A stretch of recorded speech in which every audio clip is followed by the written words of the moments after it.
Hello humans and other species, I'm Batsy, and today we're going to take a look at the new Andesite farm that I made for the update 6.0. In this showcase we're going to see the production chain used for this farm, as well as what each section exactly does. We are also going to take a look at how we are balancing the farm to avoid any possible bottlenecks. And finally we are going to see how we can import this into our own Minecraft world, as well as how to fix any possible issues that comes with the schematic.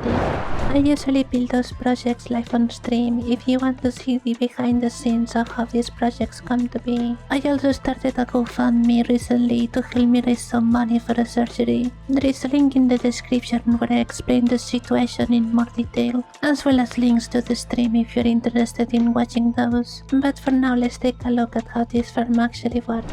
As it's common with Create, we are going to start with a cobble generator. In this farm, we are going to use the standalone cobble generator that I made some weeks ago, specially made for the update 6.0. It's important to know that it's not going to work in any older version. After generating the cobblestone, we are going to move it along the belt. Some of it will go down the chutes where it's going to get crushed into gravel, while the rest of it is going to continue forward where it's going to be used later down the line. For now, the gravel is going to go to two different places. First, it's going to go upwards into an encased farm. There it's going to get washed and converted into iron nuggets. These nuggets will be used to craft the andesite alloy, but we are not going to do that just yet. The rest of the gravel is going to get crushed again and converted into sand. That sand will be haunted and that will convert it into salt sand. Then we are going to wash the salt sand and that is going to give us some quartz and some excess gold. The gold we are going to use it to craft gold ingots, but just as a spare product. What we care about is the quartz, and the quartz is going to move forward into some mechanical crafters. There it's going to meet with the cobblestone from before, and we are going to use it to craft some diorite.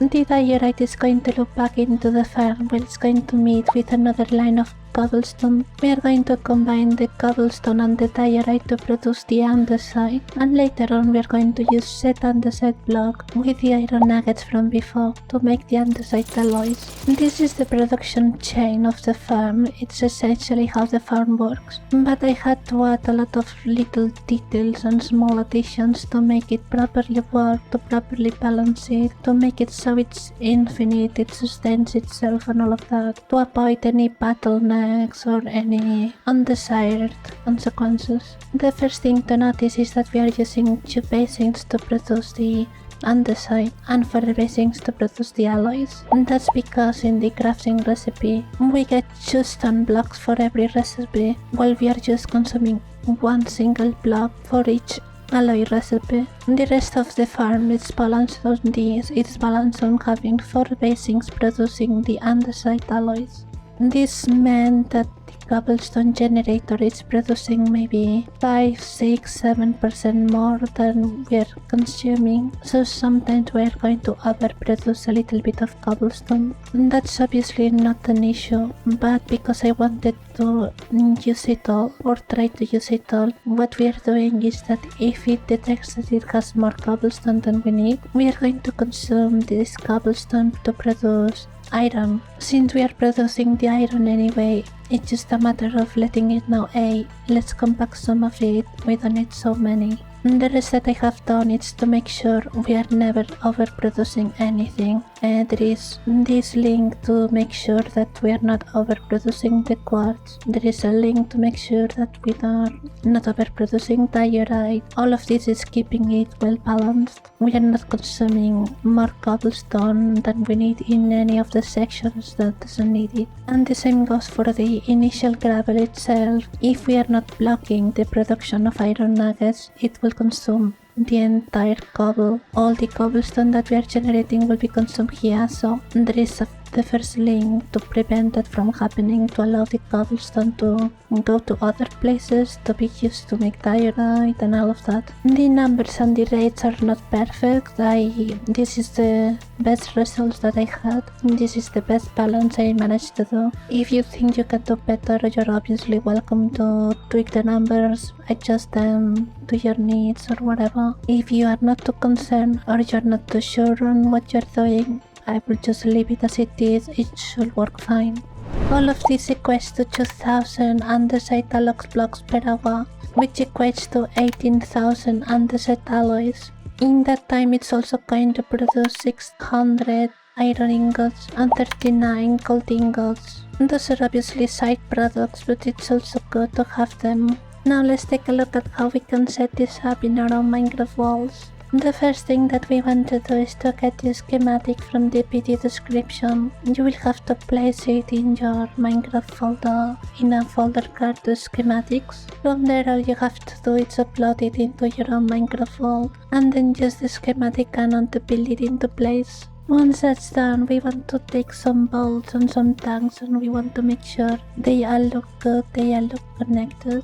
Sometimes they can bug out, so if you see that it is not working, it's not taking items, just remove it and place it back into place. Especially if you see that the textures don't look properly connected, that's a good indicator that something went wrong. After that, you need to make sure the shafts of the steam engine are here. If you don't see anything up here, it's because there is no shafts for the engines. With those things taken care of, we can start by placing all the fluids.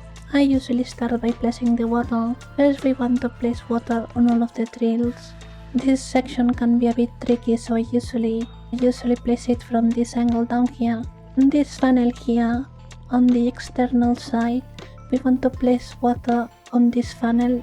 Either of them works, the fan is going to do the same. We also want to waterlock this stairs, it's on the other side of the farm. This is on top of another encased foam. Underneath you can already see I placed 2 lava in between all of the glass. This is to remove all of the items that we are not using, the flint and the clay. If you want the flint and the clay, you can replace the lava for something else. Next we want to place the lava on the middle row. Always make sure that there is cobblestone, otherwise it's going to turn instantly into obsidian. And finally we want to place the lava on this section, it's at the very back of it. At this point all it's left is to place on the buckets. For the steam engine, I will personally recommend place 2. Don't place more than 2 because then the mechanical arm won't have any output. Finally, we want to place the water. I usually leave this for last, so nothing is running until then. The first one, we want to place water in this exact belt and then water in this exact belt. This is going to start the pumps and start off this section, but we'll still need to wait for the cauldrons to gather some lava.